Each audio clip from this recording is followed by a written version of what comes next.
Puji nama Tuhan, Bapak Ibu Saudara sekalian. Saya ingin mengajak kita, mari kita buka dulu Alkitab kita di dalam Perjanjian Baru.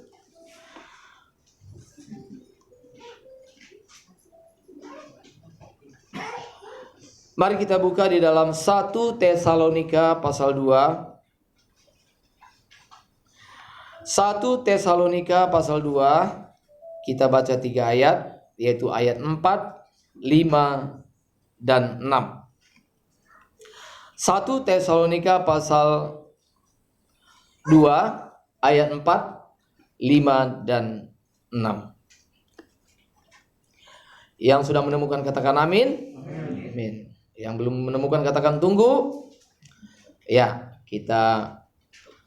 saya akan bacakan ayat yang 4. Nanti ayat yang kelima Bapak Ibu yang membacakan, dan ayat yang keenam kita akan baca bersama-sama. Ayat 4, demikian bunyi firman Tuhan. Sebaliknya, karena Allah telah menganggap kami layak untuk mempercayakan Injil kepada kami, karena itulah kami berbicara, bukan untuk menyukakan manusia, melainkan untuk menyukakan Allah yang menguji hati kita. Ayat 5 silakan. Karena kami tidak pernah berbuat najis, engkau mengetahui, dan tidak pernah mempunyai maksud swabaya yang sembunyi. Ayat 6 bersama-sama. Juga tidak pernah kami mencari pujian dari manusia, baik dari kamu maupun dari orang-orang lain, sekalipun kami dapat berbuat demikian sebagai rasul-rasul Kristus. Bapak Ibu Saudara sekalian, salah satu yang dapat merusak kekristenan kita, atau yang dapat merusak iman kita, atau yang dapat merusak hubungan kita dengan Tuhan adalah mencari pujian dari manusia. Mencari pujian dari manusia. Kita lebih mementingkan, lebih mengutamakan pujian dari manusia daripada pujian daripada Tuhan sendiri. Nah, ini berbahaya, saudara. Ini berbahaya.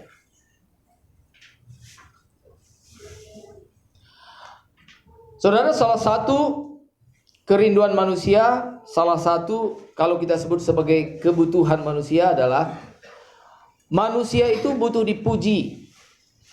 Butuh dipuji. Kalau pujian itu adalah yang tulus dan sehat, itu bisa membuat pujian itu bisa juga melahirkan hal yang sehat juga, saudara. Nah, maka seperti yang tadi saya katakan, saudara, maka salah satu yang berbahaya yang harus kita waspadai adalah kita harus hati-hati dengan pujian manusia. Jangan kita lebih mencari pujian manusia daripada pujian Tuhan Allah. Saudara, saya ingin mengatakan begini, saudara. Saya tidak mungkin menyukakan semua orang. Tidak mungkin. Jangankan semua orang.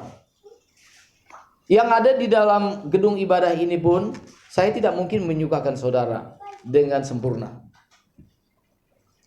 Saya tidak mungkin menyenangkan hati semua orang. Tidak mungkin. Mengapa, saudara? Pertama, karena saya sendiri pun, saya masih punya cacat celah yang membuat orang lain mungkin tidak puas. Itu yang pertama. Yang kedua, saudara, mungkin saya sudah cukup baik, tapi orang itu tidak bisa saya puaskan, saya tidak bisa senangkan, karena dia memang yang bercacat. Nah, maka kita kembali kepada satu prinsip, saudara. Saya mau bertanya kepada saudara, siapakah manusia yang paling baik di dunia ini? Siapakah manusia, satu-satunya manusia yang sempurna? Ini kita harus tahu jawabannya. Siapa, saudara? Siapa manusia yang sempurna di dunia ini? Satu-satunya manusia yang sempurna siapa? Tuhan Yesus. Tuhan Yesus. Tuhan Yesus adalah satu-satunya manusia yang tidak bercacat. Satu-satunya manusia yang tidak berdosa. Satu-satunya manusia yang tidak pernah membuat kekeliruan sama sekali. Satu-satunya manusia yang tidak pernah sedikit pun ada cacatnya, saudara. Tuhan Yesus satu-satunya manusia yang amat sangat baik. Sangat baik. Sangat baik. Tidak cacat. Dia suci. Dia sempurna. Tidak ada manusia seperti ini, saudara. Satu-satunya hanyalah Tuhan Yesus Kristus. Nah, saudara, sebelum saya lanjutkan, coba renungkan, saudara. Tuhan Yesus yang sedemikian baik, yang sedemikian sempurna, yang sungguh amat sangat baik. Kira-kira apakah Tuhan Yesus selama hidupnya di dunia ini dapat menyenangkan semua orang? Jawabannya tidak. Ternyata orang yang sudah selevel Tuhan Yesus yang sempurna juga tetap ada punya musuh. Tetap ada yang tidak senang kepada dia. Tetap ada saja yang memusuhi Tuhan Yesus. Saudara, sampai di sini pelajaran apa yang kita tangkap, saudara? Memang seperti yang tadi saya katakan bahwa kita tidak mungkin menyenangkan semua orang. Andai kata pun kita sudah sampai kepada level seperti Tuhan Yesus Kristus sendiri, jangan saudara berpikir bahwa saudara tidak dimusuhi oleh orang lain. Jangan saudara berpikir bahwa saudara sudah pasti disenangi oleh orang lain. Itu keliru. Itu keliru. Jadi apalagi seperti saudara, ada yang tidak senang kepada saudara, ada yang tidak suka kepada saudara, bahkan diam-diam membenci saudara. Itu wajar. Wajar. Siapa saudara? Sehingga saudara itu harus dihormati oleh semua orang. Siapa saudara sehingga orang lain semua harus hormat pada saudara. Sehingga tidak satu pun yang dapat membenci saudara. Siapa? Nah, kalau Tuhan Yesus saja yang sudah sedemikian sempurna, dibenci, ditolak, bahkan dibenci. Karena saking bencinya, saudara, Tuhan Yesus dihukum mati. Nggak main-main. Dipaku di kayu salib. Saking bencinya. Karena itu, saudara, sejauh ini, kalau misalnya ada orang yang mungkin tidak suka dengan saudara, maka satu hal yang perlu kita periksa adalah begini. Orang lain tidak suka kepada kita karena apa?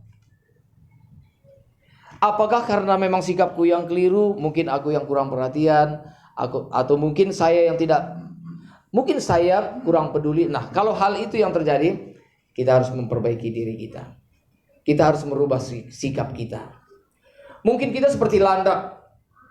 Kita berduri. Kalau landak bersentuhan dengan siapapun juga itu akan menyakitkan. Bersentuhan dengan siapapun akan menyakitkan. Atau mungkin kita seperti ulat bulu. Ulat bulu bersentuhan dengan siapapun, itu bikin orang lain itu menjadi tidak sejahtera, menjadi gatal, tidak nyaman. Nah, orang lain tidak senang dengan kita, berarti kita yang harus membereskan diri kita. Kita yang harus membersihkan diri kita. Kita yang harus memperbaiki diri kita. Itu yang pertama, saudaraku yang dikasihi oleh Tuhan. Tetapi, kalau saudara sudah hidup benar di hadapan Tuhan, mengikuti perintah Tuhan, melakukan kehendak Tuhan, hidup benar di hadapan Tuhan, tapi ada orang yang tidak suka kepada saudara, bahkan membenci saudara, saudara harus terima ini sebagai satu penghormatan dari Tuhan, bahwa saudara telah ikut menderita bersama-sama dengan Kristus. Itu artinya menderita bersama-sama dengan Kristus. Maka Rasul Petrus pernah mengatakan, kalau kamu menderita, periksa kamu menderita karena apa? Menderita karena apa? Misalnya, kalau misalnya ada orang Kristen yang hidupnya tidak benar, lalu masuk penjara, dia tidak bisa mengatakan, ini adalah salib yang saya pikul, ini kehendak Tuhan saya ada di sini.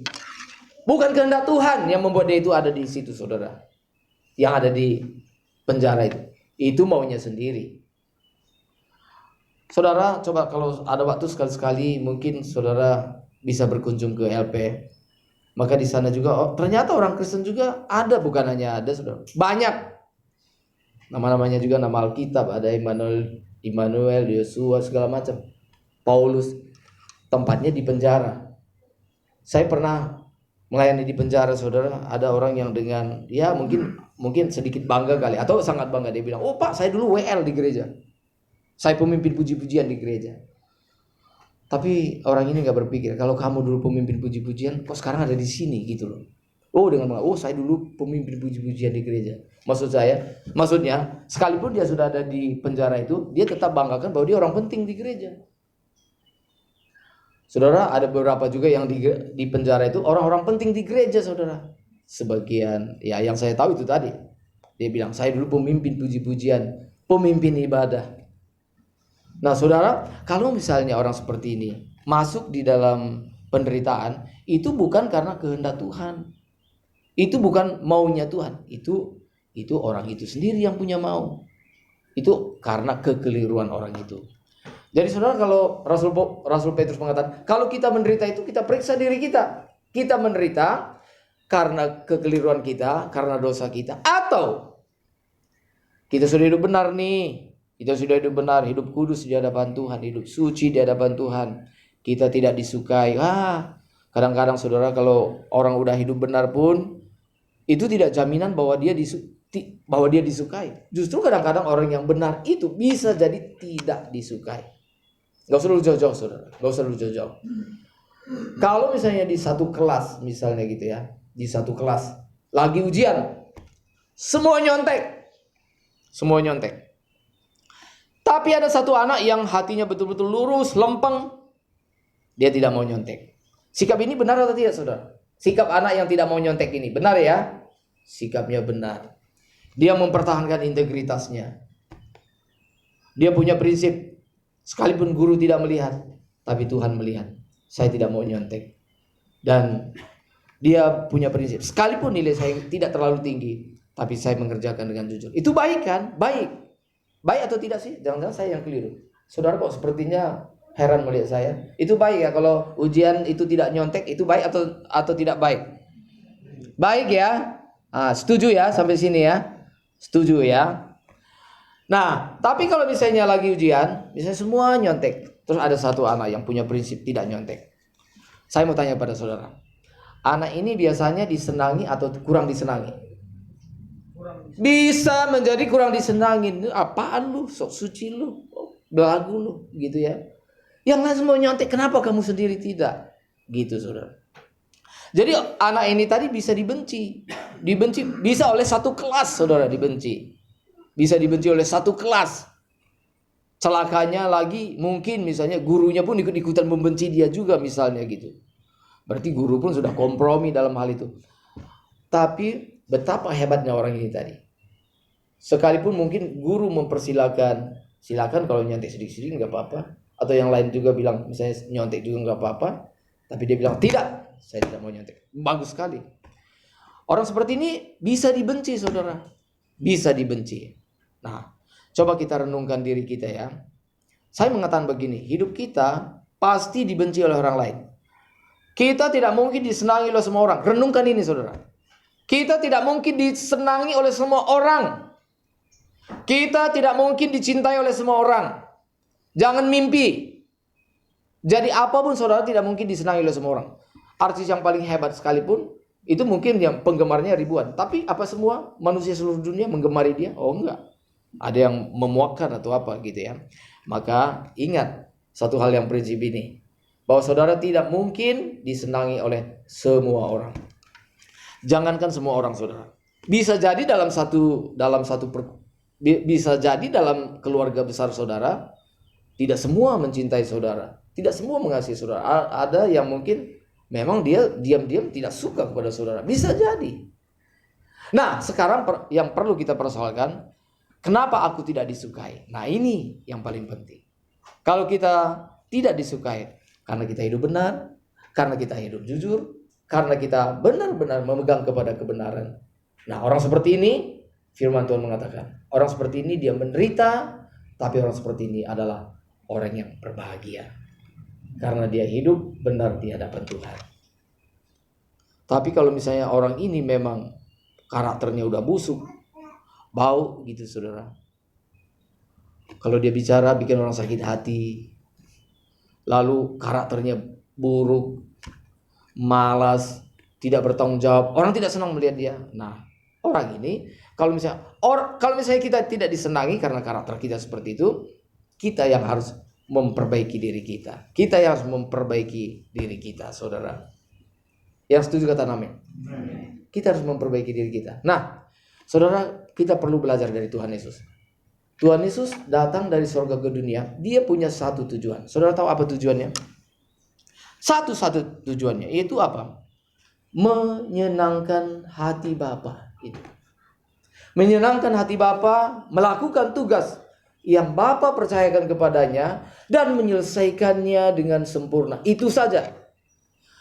Untuk itu saudara, Tuhan Yesus tidak pernah mau kompromi. Tidak pernah mau kompromi. Saya kagum sekali melihat Tuhan Yesus. Tidak pernah mau kompromi. Tuhan Yesus tidak pernah. Misalnya dia tergoda dengan pujian manusia. Ketika Tuhan Yesus memberi makan 5.000 orang, saudara. Itu satu prestasi yang luar biasa. 5.000 kepala keluarga diberi makan oleh Tuhan Yesus. Kalau 5.000 kepala keluarga itu, saudara, yang dihitungkan laki-laki saja, belum istrinya, kali 2 udah 10.000, saudara. Mungkin katakanlah rata-rata membawa anak, yang ada bawa 1, ada bawa 2, ada bawa 3, 4. Katakanlah kali 2 saja, kira-kira 20.000 orang, saudara. Tuhan Yesus pernah memberi makan kira-kira 20.000 orang dengan 5 ketur roti, 2 ekor ikan. Itu satu prestasi yang luar biasa. Orang tercengang-cengang, terkagum-kagum. Tuhan Yesus bisa melakukan mujizat seperti ini, memberi makan 5.000 kepala keluarga. Apa yang terjadi setelah itu, saudara? Setelah peristiwa itu, maka orang banyak mencari Tuhan Yesus. Mencari Tuhan Yesus. Dan mereka ingin menjadikan Tuhan Yesus menjadi raja versi mereka. Mereka ingin mengangkat Yesus menjadi raja supaya Tuhan Yesus yang adalah raja itu dapat memberi mereka makan terus-menerus. Kalau kesulitan, Tuhan Yesus melakukan mujizat, memberi makan. Itulah motivasi mereka. Itulah raja versi mereka. Tapi apa yang Tuhan Yesus lakukan? Apakah Tuhan Yesus setuju? Apakah Tuhan Yesus tergoda? Apakah Tuhan Yesus, waduh, ini banyak pendukung nih, banyak penggemar. Belum lagi mungkin orang mengatakan, udah, mereka misalnya mungkin belum mengenal bahwa Yesus adalah Tuhan. Mungkin dia mengatakan, udah, Yesus, kamu jadi raja saja. Wah, nggak ada calon yang lain. Kamu yang paling hebat. Siap jadi raja, memimpin kami semua, memerintah kami semua. Tapi Tuhan Yesus menolak. Tuhan Yesus bilang tidak. Tuhan Yesus tidak mau, saudara. Sebab Tuhan Yesus memang akan menjadi raja, tapi bukan berdasarkan versi manusia, tapi berdasarkan versi Tuhan. Itu yang benar. Kita harus menjadikan Yesus menjadi raja, tentunya seturut dengan versi Tuhan.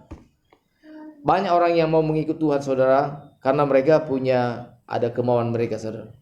Disebut dengan udang di balik batu. Mereka mau mengikut Tuhan Yesus karena mereka berpikir kalau ikut Tuhan Yesus, ini pasti ada menerima plus-plusnya itu, saudara. Jadi motivasinya mengikut Tuhan Yesus sudah keliru, dan Tuhan Yesus menolak motivasi yang keliru itu, saudara. Tuhan Yesus tidak mau dijadikan raja menurut versi manusia yang keliru, dan Tuhan Yesus sekalipun disanjung, Tuhan Yesus tidak mau. Dia bilang tidak. Kalau kita melihat hidup Tuhan Yesus itu, saudara, luar biasa. Tuhan Yesus luar biasa, saudara. Sekarang coba renungkan ya. Ini coba saudara renungkan. Tuhan Yesus adalah Allah yang sejati, 100% Allah. Amin. Tapi Tuhan Yesus menjadi manusia yang juga 100% manusia. Sungguh-sungguh manusia. Alkitab mencatat bahwa Tuhan Yesus pernah sedih, itu manusia. Tuhan Yesus pernah lelah, itu manusia. Tuhan Yesus pernah lapar, itu manusia. Kemanusiaan Tuhan Yesus itu dicatat. Sekarang saya mau tanya, kira-kira Tuhan Yesus,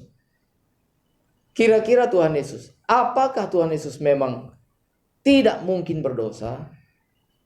Atau Tuhan Yesus sebenarnya mungkin berdosa, tapi Tuhan Yesus memilih untuk tidak berdosa? Coba renungkan. Apakah A memang Tuhan Yesus tidak mungkin berdosa? Digoda seperti apapun, nggak mungkin dia berdosa. Ataukah B, Tuhan Yesus bisa saja punya peluang berbuat dosa kalau dia mau, tapi Tuhan Yesus memilih untuk tidak berbuat dosa. Saudara, kalau kita mengatakan A, Tuhan Yesus tidak mungkin berdosa, Nah, itu berarti begini saudara, itu sebenarnya membuat kita frustrasi. Frustrasinya apa? Tuhan Yesus pernah digoda oleh iblis. Berarti kalau memang Tuhan Yesus tidak mungkin berdosa, lalu iblis menggoda Tuhan Yesus, itu berarti itu hanya sandiwara saja. Sandiwara saja. Mengapa? Tuhan Yesus tidak mungkin berbuat dosa kok. Lalu iblis menggoda dia. Itu hanya sandiwara saja. Menggoda seseorang yang tidak mungkin berdosa, itu hanya sandiwara saja. Tapi yang benar adalah Tuhan Yesus bisa saja jatuh dalam dosa. Bisa saja berbuat dosa. Tetapi Tuhan Yesus memilih untuk taat kepada Tuhan. Memilih untuk tidak berbuat dosa. Sehingga seumur hidup Tuhan Yesus, ketika ada di dunia ini, Tuhan Yesus tidak pernah berbuat dosa. Bukankah firman Tuhan mengatakan kita harus sempurna, kita harus serupa dengan Tuhan Yesus? Amin. Kalau misalnya serupa seperti Tuhan Yesus, kalau misalnya seandainya Tuhan Yesus tidak mungkin berbuat dosa, dan kita disuruh serupa dengan Tuhan Yesus, apakah itu tidak membuat kita frustrasi? Ya, kita disuruh seperti Tuhan Yesus. Tuhan Yesus memang jelas-jelas nggak mungkin berdosa. Ya, kita bisa berdosa. Ya nggak mungkin dong. Nah, bagaimana gitu ya? Ya sama seperti misalnya orang berenang gitu ya, berenang. Oh, dia bisa berenang misalnya 1 kilometer. Ternyata dia itu berenangnya nggak asli. Rupanya ada tali di ini ya. Ya, ketahuan bahwa ternyata ada tali. Kelihatannya dia berenang. Lalu yang lain yang benar-benar berenang itu saudara, itu kan tidak mungkin 1 kilometer begitu terus menerus. Itu akan membuat mereka frustrasi saja. Nah, demikian juga saudara. Sebenarnya Tuhan Yesus juga punya peluang untuk berbuat dosa, tapi Tuhan Yesus memilih untuk tidak berbuat dosa. Sama seperti saudara dan saya, kita punya peluang untuk berbuat dosa, tapi sebenarnya kita dapat memilih untuk tidak berdosa. Amin. Ketika saudara diperhadapkan peluang, saudara punya peluang untuk korupsi, saudara mengatakan tidak. Saudara sudah memiliki karakter seperti Tuhan Yesus. Ketika ada peluang untuk berbuat dosa, saudara mengatakan tidak. Ketika saudara punya peluang untuk melakukan cabul, berzina, tapi saudara berkata tidak. Saya menjaga kesucian hidup saya. Itu yang benar saudara. Banyak orang yang berkata bahwa hidupnya benar. Mengapa? Karena tidak pernah ada peluang untuk berbuat dosa. Maka yang luar biasa saudara, ketika saudara diberikan peluang untuk berbuat dosa, tapi saudara tidak melakukannya, itu adalah salah satu prestasi yang besar di hadapan Tuhan. Amin. Termasuk pun peluang misalnya hari Minggu, peluang misalnya, kalau hari Minggu misalnya juga terbuka peluang. Apakah kita datang ke ibadah atau kita nggak datang ibadah? Kita peluang terbuka, bisa jalan-jalan, bisa makan-makan, entah bisa pergi kemana saja. Tetapi ketika peluang itu tadi diberikan kepada kita, kita bisa saja berpeluang. Kita punya 2 peluang. Kita berpeluang untuk mengikut Tuhan, menunjukkan kesetiaan kita melalui ibadah. Kita juga bisa menunjukkan juga pilihan kita mengikuti keinginan-keinginan kita. Misalnya pergi jalan-jalan, pergi ke tempat yang lain, tidak usah ibadah. Tetapi ketika kita mengambil pilihan, saya ikut ibadah, saudara, saya mengatakan itu pun adalah satu kemenangan yang saudara telah lakukan. Amin.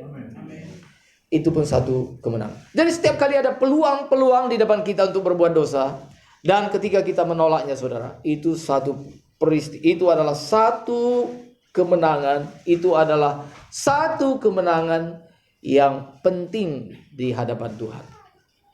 Termasuk juga saudara, ketika saudara diperhadapkan ada peluang untuk tidak jujur, tapi saudara memilih, saya tetap jujur. Itu luar biasa. Saudara, maka semakin lama, saudara akan sudah terbiasa memilih hal-hal yang baik. Menjadi terbiasa saudara. Menjadi terbiasa. Sehingga hidup benar itu menjadi gaya hidup. Menjadi gaya hidup saudara. Jadi orang itu menjadi benar tidak tiba-tiba, tapi itu adalah jadi satu latihan. Maka menjadi orang benar itu butuh satu perjuangan. Menjadi orang jahat itu sebenarnya gampang. Gimana caranya supaya menjadi jahat? nggak usah berjuang, nggak usah belajar, nggak usah mendengar firman Tuhan, otomatis jahat. Menjadi benar itu perlu perjuangan.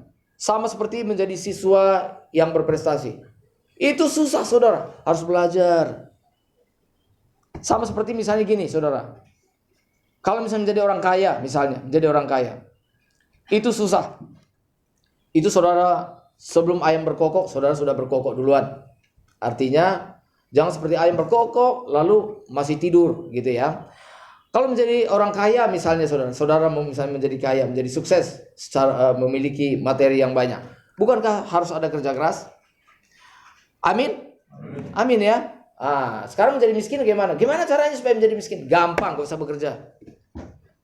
Pasti jadi miskin. Setuju? Menjadi miskin itu gampang sekali. Gimana sih caranya? Apa yang harus saya perjuangkan supaya bisa jadi miskin gitu ya? Nggak usah berjuang, nggak usah kerja keras gitu ya. Gimana caranya? Nggak usah ngerjain apa-apa. Saudara pasti akan jatuh miskin. Gimana caranya supaya menjadi orang baik? Saudara harus berjuang. Harus berjuang. Bagaimana menjadi pribadi yang berkenan di hadapan Tuhan? Harus berjuang. Menjadi kaya harus berjuang. Menjadi orang jahat nggak usah berjuang, saudara. Ya, nggak usah dengar firman Tuhan, nggak usah bikin apa-apa. Saudara itu menjadi jahat di hadapan Tuhan. Saudara tidak perlu susah-susah misalnya harus bunuh orang lain dulu, harus merampok dulu baru bisa disebut jahat. Nggak usah.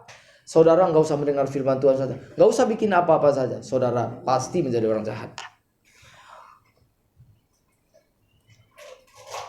Amin, saudara. Ini kebenaran ini penting sekali, saudara. Jadi menjadi orang bodoh tidak sulit, nggak usah belajar. Menjadi orang miskin tidak sulit, nggak usah bekerja. Menjadi orang benar, menjadi orang jahat juga tidak sulit. Nggak usah melakukan kebenaran, nggak usah dengar firman Tuhan, nggak usah turuti firman Tuhan. Gampang sekali. Tetapi menjadi orang yang berkenan di hadapan Tuhan, ini kita harus ingat betul, saudara. Menjadi orang yang berkenan di hadapan Tuhan itu butuh perjuangan. Kita harus bekerja keras.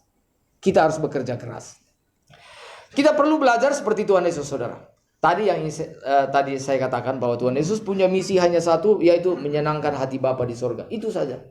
Ketika orang lain mengejek Tuhan Yesus tidak gubris. Nggak masalah. Ketika orang lain memuji Tuhan Yesus, bagi Tuhan Yesus pujian itu pun tidak penting. Yang penting bagi Tuhan Yesus adalah pujian dari Allah Bapa.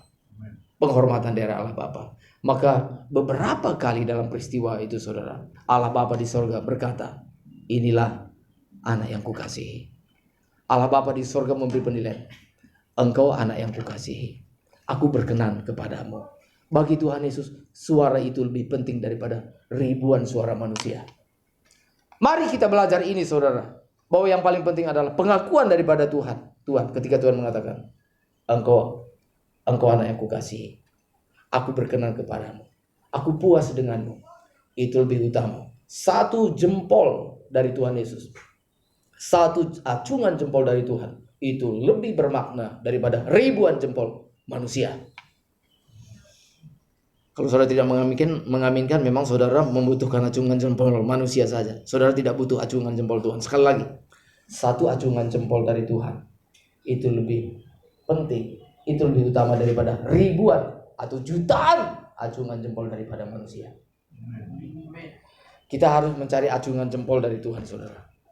Ketika Tuhan mengatakan, engkau anak yang kukasihi, aku berkenan kepadamu, itu lebih dari segala-galanya. Itu lebih daripada segala-galanya. Maka saudara, orang yang melakukan kehendak Tuhan itu adalah orang yang bermartabat. Bermartabat, bangsawan sorgawi. Salah satu kerinduan manusia adalah manusia ingin menjadi orang yang bermartabat. Supaya bermartabat, maka manusia bekerja keras. Maka salah satu yang orang pikir menjadi orang bermartabat adalah orang yang mendapat acungan jempol dari manusia. Itu bermartabat.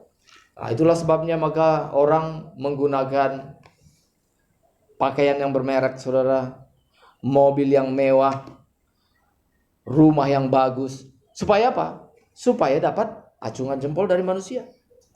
Nah, ini yang sering dikejar oleh manusia yang tidak mengenal Tuhan Allah. Saudara, Saya pernah ada tahu juga seseorang, saudara.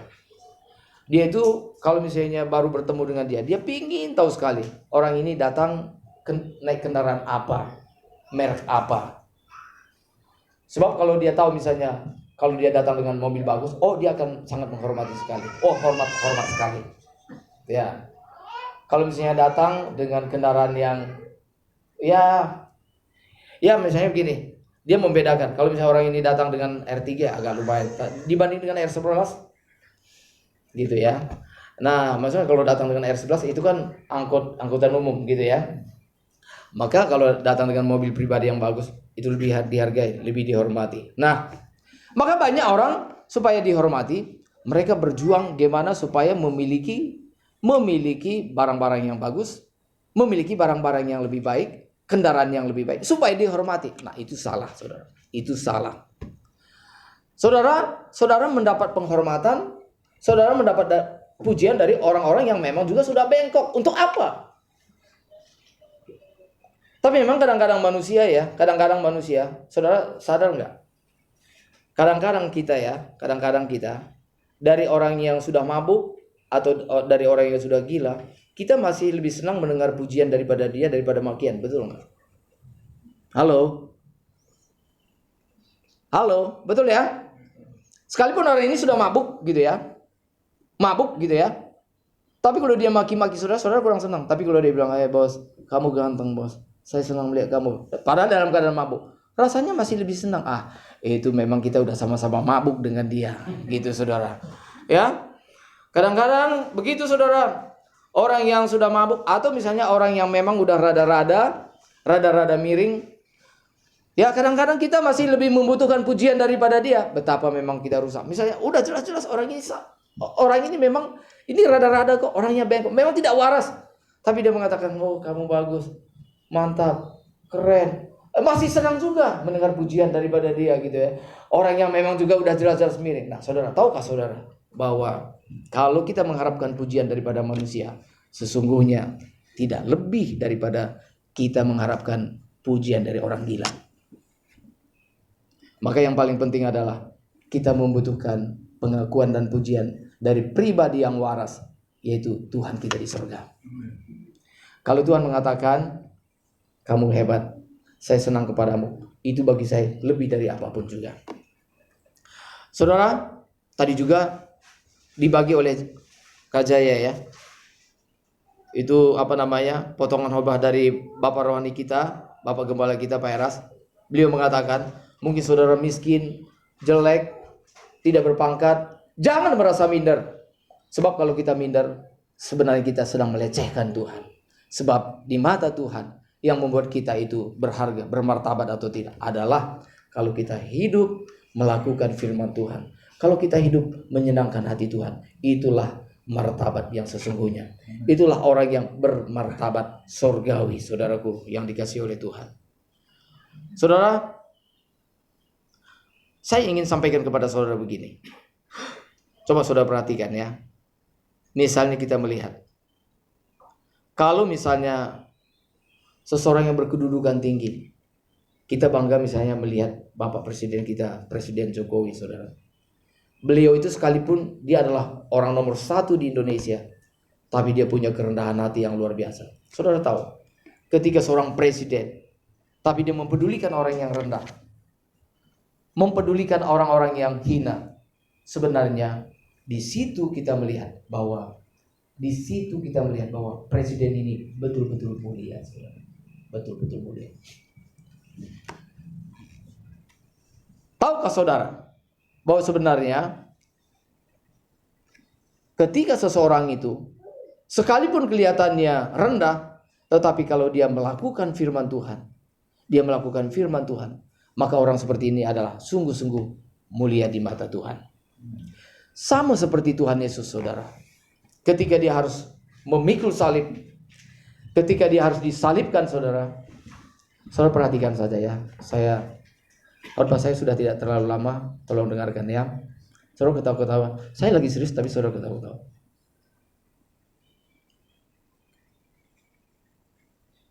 Bisa didengar ya?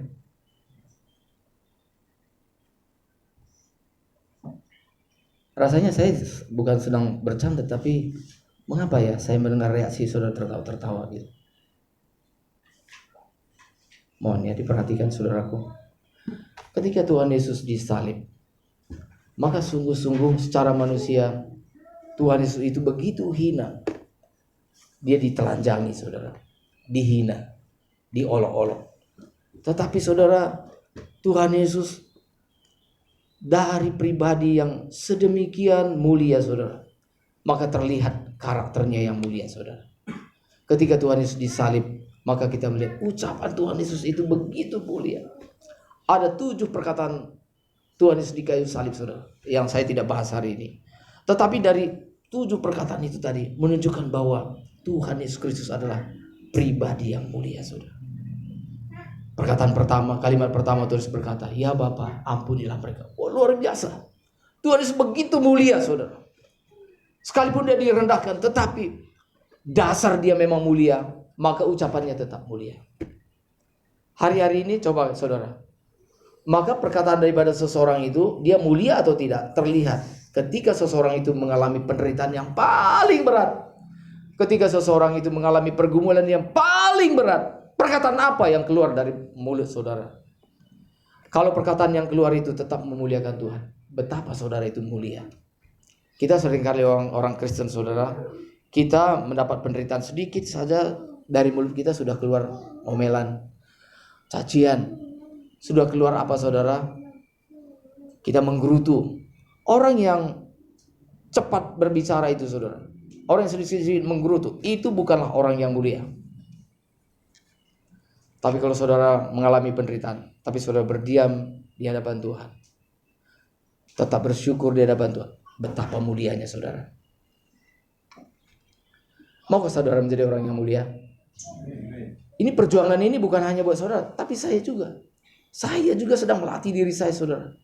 Saya seringkali juga kalau dalam penderitaan tertentu, saya bisa juga jadi gagal.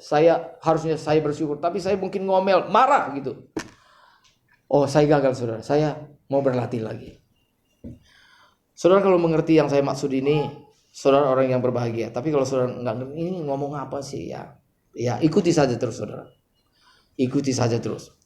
Saudara, pada saat yang paling menderita, pada saat yang paling tertekan, kalau kita mampu untuk tidak menggerutu saudara, itu sudah hebat. Apalagi pada saat ketika kita tertekan, kita dapat mengucap syukur pada Tuhan. Tuhan, aku bersyukur kepadamu karena Engkau memiliki hal yang baik dalam hidupku. Itu luar biasa sekali saudara.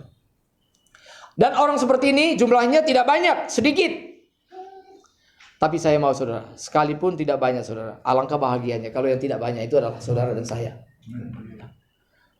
Saudara, coba ya kita semuanya belajar. Kita semuanya belajar. Bukannya saudara, saya juga belajar. Ya ibu-ibu, coba mulai dari sekarang kita belajar untuk ini ya, lebih banyak. Mungkin kalau ibu-ibu yang sedikit-sedikit ngomel itu tidak mulia saudara.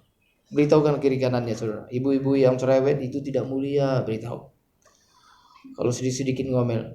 Suami-suami juga kalau yang sedikit-sedikit ngomel. Bahkan juga saudara ada juga suami yang cerewet juga ada. Yang suka ngomongin orang lain gitu ya. Aduh. Itu pun tidak mulia. Sudah. Kita sekarang udah gak ada waktu lagi ngomongin orang lain.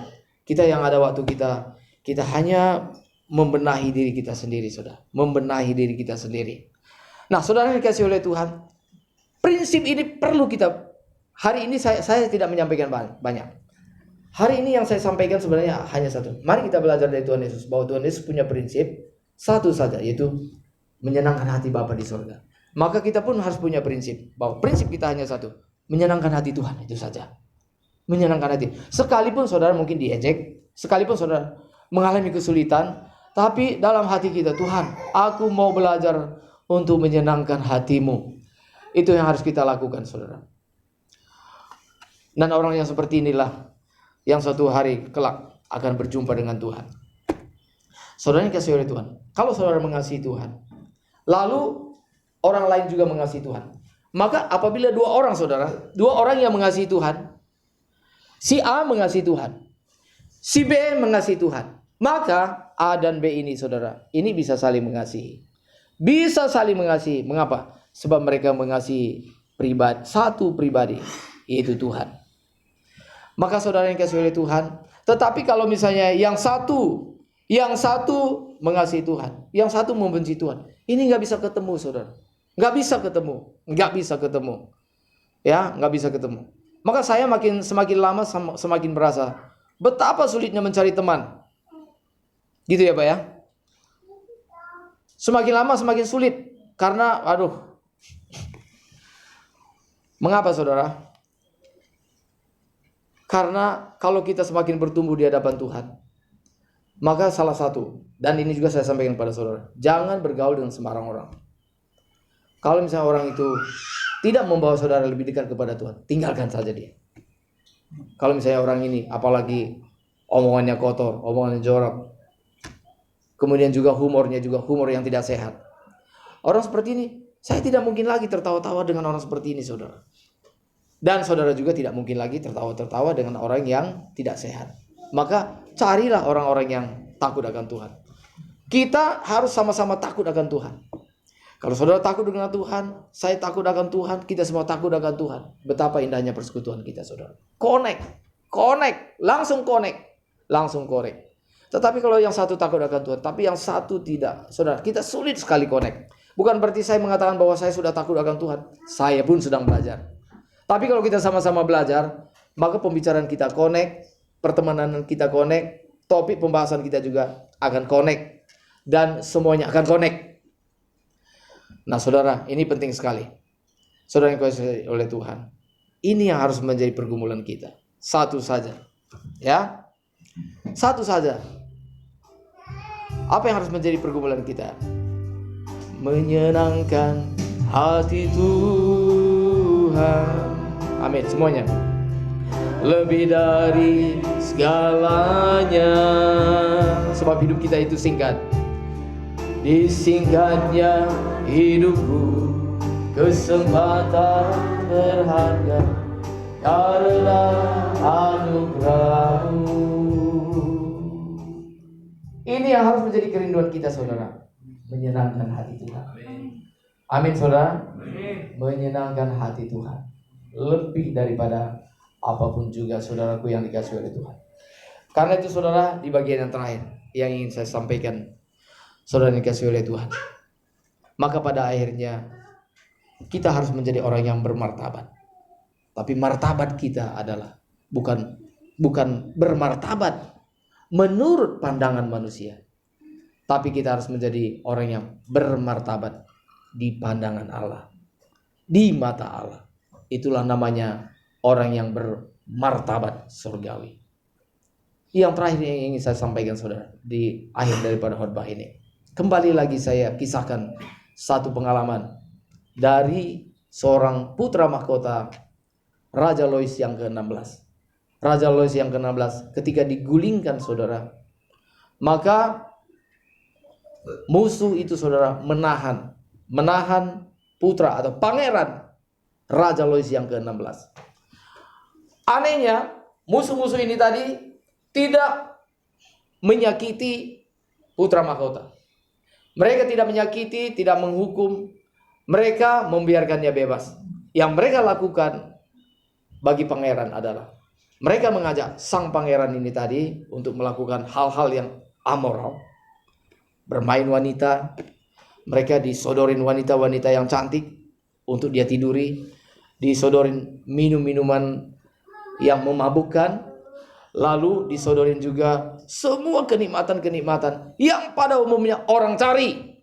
Tapi apa yang dilakukan oleh pangeran Lois yang ke-16? Dia tidak mau terima satupun. Dia tidak mau meniduri satupun wanita itu yang cantik-cantik.